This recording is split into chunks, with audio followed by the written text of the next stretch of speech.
नमस्कार, प्रभा साक्षी पॉडकास्ट में आप सभी का स्वागत है। आज के इस पॉडकास्ट में बात करेंगे कि मोदी की चीनी गारंटी, भारत चीन सीमा विवाद पर मल्लिकार्जुन खड़गे का केंद्र पर निशाना, लद्दाख सांसद का भी आया बयान। तो आइए सुनते हैं आज के इस पॉडकास्ट को। लेकिन उससे पहले अगर आपने हमारे चैनल को सब्सक्राइब नहीं किया है तो जरूर कर लें, ताकि आप रोज ऐसे ही इंटरेस्टिंग और जानकारीपूर्ण पॉडकास्ट सुन सके। मल्लिकार्जुन खड़गे का पीएम पर कटाक्ष। कांग्रेस अध्यक्ष मल्लिकार्जुन खड़गे ने रविवार को भारतीय क्षेत्र में चीनी घुसपैठ के मुद्दे पर प्रधानमंत्री नरेंद्र मोदी पर कटाक्ष किया और आरोप लगाया कि सरकार वास्तविक नियंत्रण रेखा पर यथास्थिति बनाए रखने में विफल रही है। खड़गे ने एक्स पर लिखा, मोदी की चीनी गारंटी जारी है क्योंकि उनकी सरकार अपनी लाल आंख पर 56 इंच के बड़े चीनी ब्लिंकर पहनती है। माइक्रो ब्लॉगिंग साइट पर एक विस्तृत पोस्ट में खड़गे ने पूछा कि चीन पैंगोंग त्सो के पास उस भूमि पर सैन्य अड्डा कैसे बना सकता है जो मई 2020 तक भारतीय कब्जे में थी।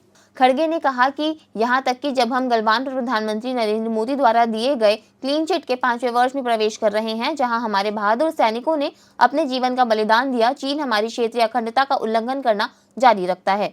कांग्रेस अध्यक्ष ने आरोप लगाया कि 10 अप्रैल को विदेशी प्रेस को दिए एक साक्षात्कार में मोदी वैश्विक मंच पर भारत का पक्ष मजबूती से रखने में विफल रहे। उन्होंने यह भी तर्क दिया कि विदेश मंत्री एस जयशंकर का यह बयान कि चीन ने भारत की किसी भी जमीन पर कब्जा नहीं किया है, पड़ोसी देश के प्रति मोदी सरकार की नम्र नीति का उजागर करता है।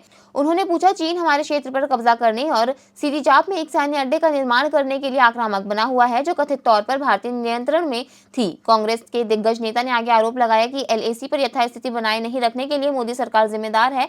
उन्होंने कहा, हमने 65 में से 26 पेट्रोलिंग पॉइंट पर कब्जा खो दिया है, जिसमें देपसांग प्लेन्स, डेमचोक और गोगरा हॉट स्प्रिंग्स क्षेत्र के पॉइंट्स शामिल हैं। वहीं कांग्रेस नेता के इस ट्वीट पर लद्दाख के सांसद मोहम्मद हनीफ ने कहा कि पिछले कुछ वर्षों में विशेष रूप से एलएसी और पैंगोंग झील के किनारे कई विकास हुए हैं। चीन ने एक हद तक हमारे क्षेत्र में घुसपैठ कर ली है और सीमावर्ती इलाकों में रहने वाले लोग अपनी जमीन को लेकर चिंतित है, लेकिन साथ ही हमारी सेना भी तैनात है और पूरे समर्पण के साथ हमारी भूमि की रक्षा कर रही है। हमें क्षेत्र में सुरंगों, सड़कों और पुलों सहित बुनियादी ढांचे पर भी ध्यान केंद्रित करना चाहिए। सरकार पहले से इन पहलुओं पर काम कर रही है और क्षेत्र में एक उत्कृष्ट बुनियादी ढांचा बनाया जा रहा है।